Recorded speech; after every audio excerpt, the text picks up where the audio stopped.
I lose a toe.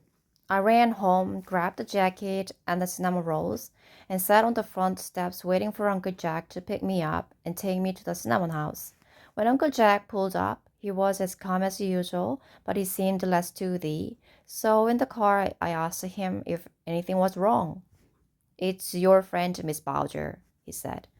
I had told him how Miss Bowser had helped me with the yeast, because if I was going to go there to learn to cook, I didn't want to feel like I was doing it behind Uncle Jack's back. I went to see her again about buying the girl on the red swing. "She told me she doesn't want to sell," I said. "Everyone wants to sell," said Uncle Jack. "It's just a matter of a price." "Did she give you a price?" I asked. "No," said Uncle Jack shortly. He seemed kind of grumpy about it when we pulled up in front of the cinnamon house.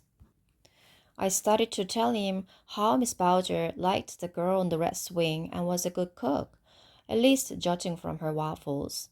But Uncle Jack stopped listening in order to aim all his charm right at Miss Bailey, who was standing in her driveway. "Got the cinnamon rolls all ready for baking," he called cheerfully, taking long strides up to where she was nervously digging through her purse for her car keys. When he approached the clients, he took even larger strides. It made him look bigger and more powerful. I tried taking huge steps up to where Uncle Jack stood with Miss Bailey, but I tripped and went sprawling, skinning my knee badly. Thank goodness, Uncle Jack was carrying the pan of rolls. "Oh dear," said Miss Bailey. "I have some band-aids inside." She looked as if she wasn't sure if she was supposed to go back in the house once she had left it. Uncle Jack had explained to me that when you are selling a house, you don't want the buyers to even catch a glimpse of the seller's face. You want them to look at the house as a thing unto itself. It seemed to be full of mysterious ritual, this business of showing a house. A car pulled up with a family who wanted to see the house, and there we three stood looking with dismay at my need with dismay at my skinned knee, while the family fell out in a big pile of kids and dogs. "I don't want dogs in the house," said Miss Bailey, sotto voce to Uncle Jack. "Fine," said Uncle Jack. He whipped his starched handkerchief out of his top pocket and told me to press it on my knee. "I don't think she'll need a band-aid." "No band-aid," I said, following his cue. There was a steady stream of blood dripping down in the front of my leg, which made me a little sick, but had I known what was coming, I would have thought it, by comparison, the merciest scratch.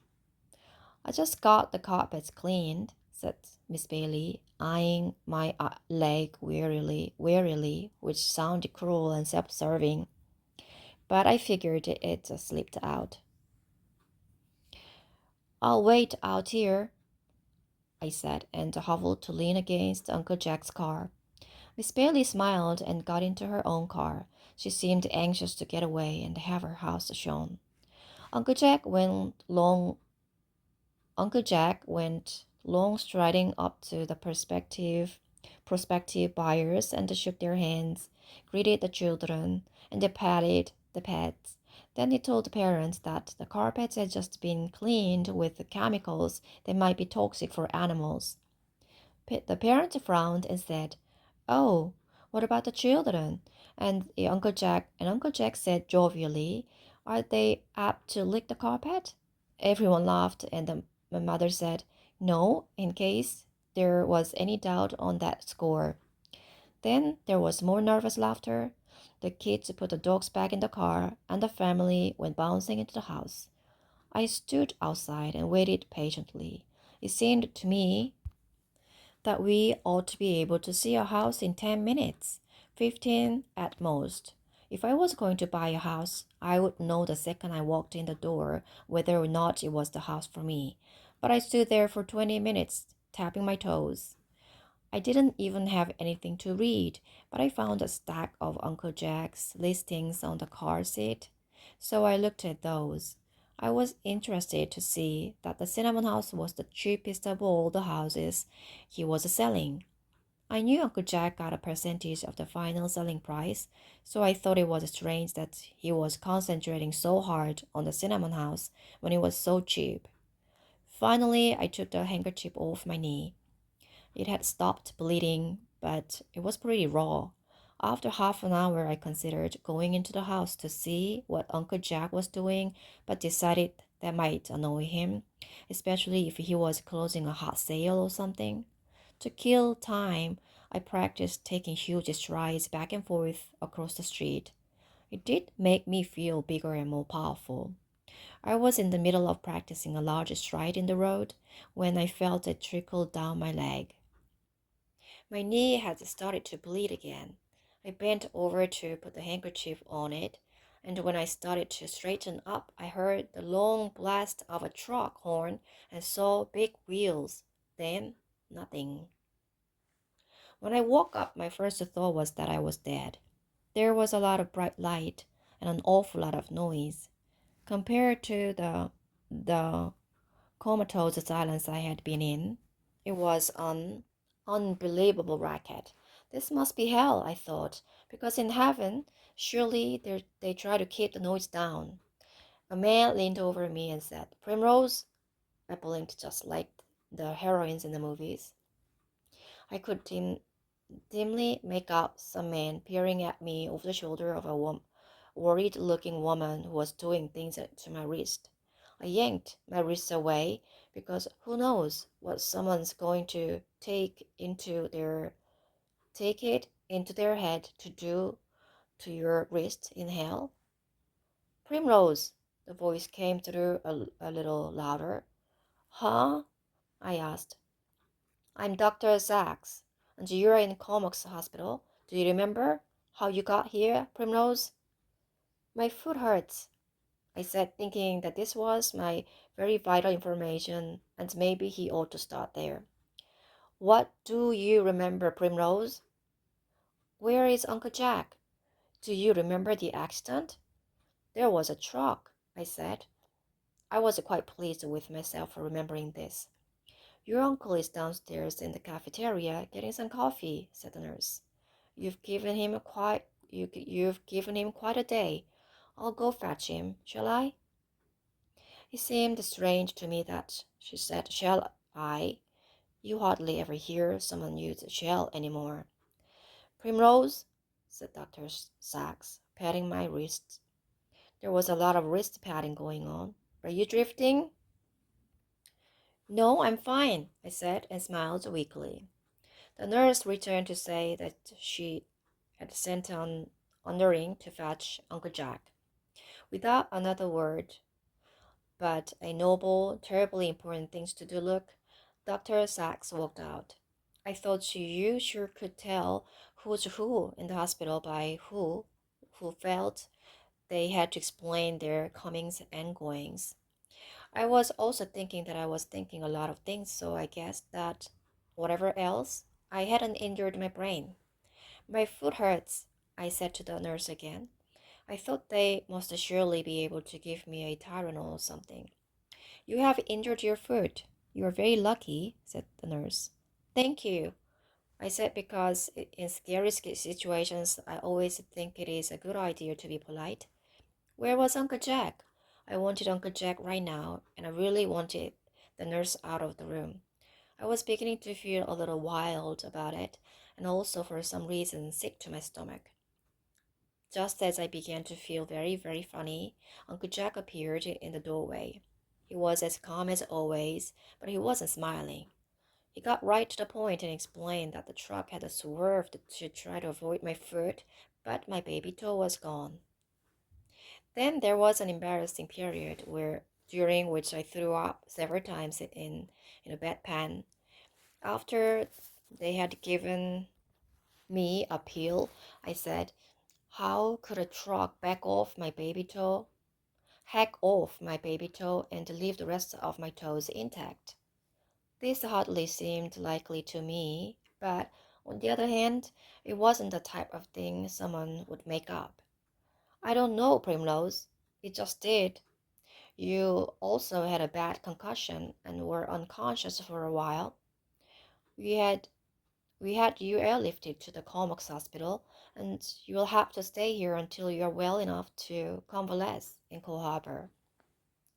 In the days to follow, once I got used to being short a tow, I began to enjoy certain aspects of hospital life, even though the truck driver who hit me had been told witnesses witnesses that it wasn't his fault that I had stood in the road like a stricken deer while he returned the corner, that it was a miracle he had been able to swerve enough to avoid splatting me like a bug on his windshield. Even so, he had 6 children of his own and he felt just awful. He kept sending over chocolates. His wife made me chocolate covered cashews, recipe to follow, and they looked just like baby toes. I wondered if he was having his little joke with me, and decided he was not, and that perhaps I was simply destined to see baby toes everywhere for a while. The nurses tried to take them away from me, but not because they found baby toe shaped chocolates macabre, but because they thought no child should eat that much candy. Uncle Jack stopped them. Go ahead and let her eat it. She'll get sick of it eventually, he said, which oddly enough I never did. And then he went out and brought bought every nurse on the floor her own box of chocolates, after which they were all as gooey-eyed about him as Miss Honeycutt, who turned up the next evening. Miss Honeycutt brought an envelope of get well cards from my classmates, smiled brightly, and asked if Uncle Jack was around.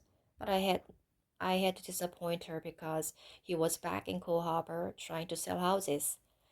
Oh, she said. Expect he misses having someone to dine with in the evening. I have been thinking of having him over for dinner. Do you think he would like that? Before I had time to think, I said no. Miss Annika was startled, but she was no more startled than I was, and now I had to backtrack furiously. No, you see, he does showings during the dinner hour, I said. Oh, said Miss Annika, looking peeved. But that should be no problem at all. I never have caught on to your North American habit of dying at 6 or so.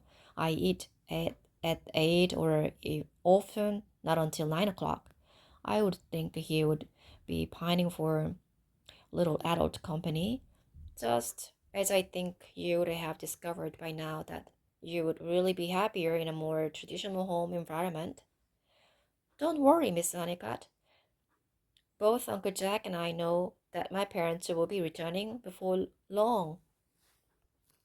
There are all kinds of small craft on these waters.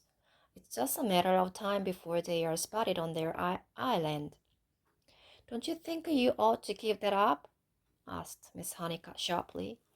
Haven't you ever just known something deep in your heart without reason? I asked, trying to look into her eyes. But with Miss Honeycutt, you never got beyond the first outer eye layer. Yes, she said, getting all crisp again. There was the time I was in our family's ancestral home in Yorkshire. There was Uncle Ned and Uncle Aunt Winifred, and my great aunt Bertha, and tiny Penelope, and my sister's second husband niece Claire, and her boyfriend Noodles. Miss Annika's voice droned on and on. I watched a fly making a trip across the windsill and became so engrossed that I missed most of the anecdotes, but I gathered it had something to do with a seance and the startling, ghostly revelations. And how Miss Annika droned on. Do you suppose anyone could have known that if he hadn't even known it himself? Well, as it turned out, it was an elaborate prank by Noodles, who had rigged a kind of table knocker. She batted her eyes at me, and I noticed that creeping pink skin thing was beginning on her forehead. Then she laughed uproariously. Ah, yes, Noodles, don't you see? Don't you see? Always up for a joke. That's not what I meant exactly, I said, and we sat in a state of discomfiture for several minutes. If there was anything Miss Honecker didn't like, it was silence. Yes, well, I do believe I will have your uncle over after all. Such care, taking a child on into your house. You must be very grateful, realizing, as I am sure you do, what an in, encumbrance you will be should he decide he wishes to have his own family someday. Well, we must move forward. She stood up as if ready to do so, but the only place for her to move forward was directly into the bed. I didn't know you had a sister, I said, because her face hung over me like a full pink moon, and I didn't know what to say to make her move. Yes, Bernice. And for 1 second I saw Miss Annika soften her plaster expression. Bernice? I said. Yes, well, half sister, really. My father's daughter from his first marriage and 20 years older than I. But we have the Hanukkah genes. We can, when we are together, communicate without even speaking. We often answer each other's unspoken questions quite specifically. It seemed perfectly natural to us, although, of course, it defies rational explanation. That's the type of thing I am talking about, I yelled excitedly, bouncing up and down in my bed, and then yelled, Ouch! As I shook the bed with all my movement. I'm sure you shouldn't be bouncing like that. And I don't know what you mean by that type of thing. As far as I can see, there's no type of thing about it. It's simply something that we do, said Miss Honeycutt. Really, she was hopeless. She remained over me, eyes batting, teeth bared. I hoped she didn't drool because I was directly under her. Then, when it was clear I had nothing more to say on the subject, she turned on her knee. She turned on her heels, trotted out with a "So glad to find you in such good spirits. To give your uncle my best." I picked up my recipe notebook. As I read longingly of carrots in an apricot glaze, Uncle Jack poked his head through the door. I told Miss Honeycutt you I told Miss Honeycutt you weren't coming, I said, surprised to see him. Yes, I know, he said, but I had a cancellation. She caught me in the hall and told me a long story about some man named Noodles in a seance. Noodles fixed up some table knocking device, something like that, said Uncle Jack, and I could tell he hadn't really paid much attention to it either. Did she invite you for dinner? I asked. No, said Uncle Jack, looking momentarily horrified. She was going to. She wanted to know if you'd like that, I said. She did. Did she? Said Uncle Jack. Miss Perfidy is on her way up. I gave her a ride. She was staying a few days with her sister, Mrs. Witherspoon, in Comox, who is picking her up here later. She made the mistake of saying, What was that again? When Miss Honecker asked her how she was, and Miss Honecker thought she hadn't heard the seance story and is telling it all over, only much louder. He smiled mischievously.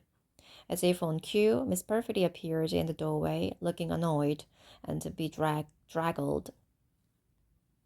Her dress was buttoned wrong, and her hair stuck out at odd angles.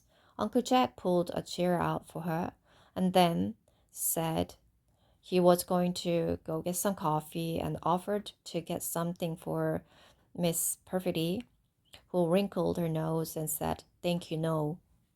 You've caused quite a stir, she said disapprovingly when Uncle Jack had gone. She folded her hands on her patent leather pocketbook and pursed her lips. Well, I said, modestly ducking my chin, it was just an accident. That's not what I hear. People have been saying that you try to do yourself in. Everyone has agreed that you have gotten stranger and stranger since your parents drowned. They didn't drown, I said, but arguing the point half-heartedly. But and I wasn't trying to commit suicide. Really, it never even crossed my mind. They say that you stood there like an empty-headed fool, there in that truck forward. I barely saw it before it hit me. I barely remember what happened. It all happened so fast. You were always a strange child, said Miss Perfity, eyeing me speculatively. Then she got out a bag of mothball-smelling tea biscuits and sat there looking blankly around the room, eating them all herself. I can understand why I would throw myself in front of a truck if I thought my parents were dead. But I'm the only one who thinks they survived, I pointed out. We sat there silently for a minute while Miss Perfidy fastidiously picked crumbs off her skirt with a wet finger and ate them. Didn't you ever just know something deep in your heart for no reason? I asked her, looking deeply into her eyes. She had very roomy old eyes with blue irises, bleached, like a fish that's been lying dead on the beach for a while. I had to look away. No, she said simply. No? I asked incredulously. Never? Don't be nonsensical, Primrose. I noticed that you have removed all your sweaters from my guest room. Please be so good in the future as to inform me when I have the use of my dress returned to me. I sat there, mouth agape, but I didn't take back my sweaters. Every single drawer is empty until you left all the drawers hanging open when you left. The dresser might have tipped right over. Let us be glad it did not. I opened all the dresser drawers looking for my sweater, I said.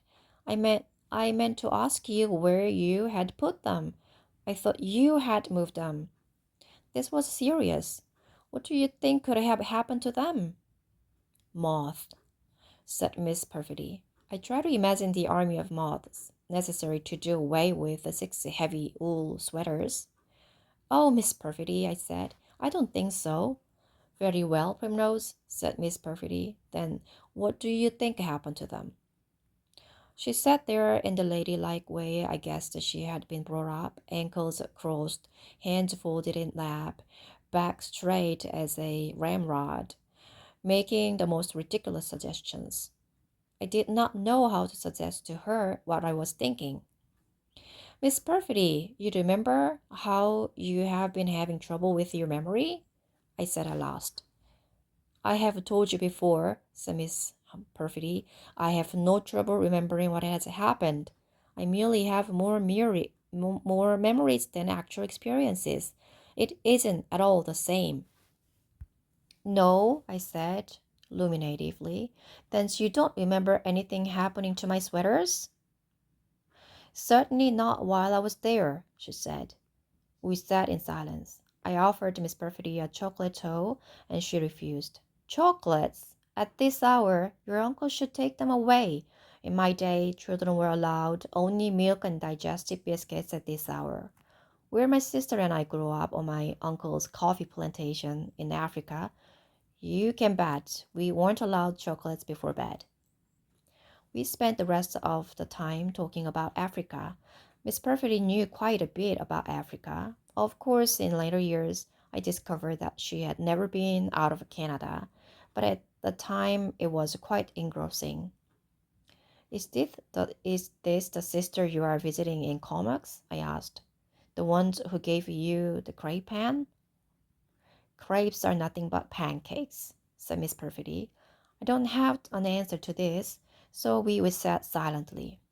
Miss Perfectly found the tea biscuit she had overlooked and finished it. Then her sister, Mrs. Witherspoon, showed up to drive her to her house. Miss Perfectly introduced her to me, and Mrs. Witherspoon, after glancing worriedly at Miss Perfectly's red nest hair, took her off. A nurse came in and asked, "What's that mothball smell?" and left. Uncle Jack came back up, and I remembered finally to ask him how come he was trying so hard to sell the cinnamon house when he had much more expensive listings. Because, he grinned, it's going to be the hardest to sell. Later, as I lay in the dark, looking at the one star that shone through my window with my foot throbbing, slightly sick to my stomach from too many chocolates, and worried about how I would be taunted at school if the rumor was that I was suicidal, I felt a little rush of joy. I didn't know where this joy came from. It did seem to need parents or ten toes or the things you think you need. It seemed to have a life of its own.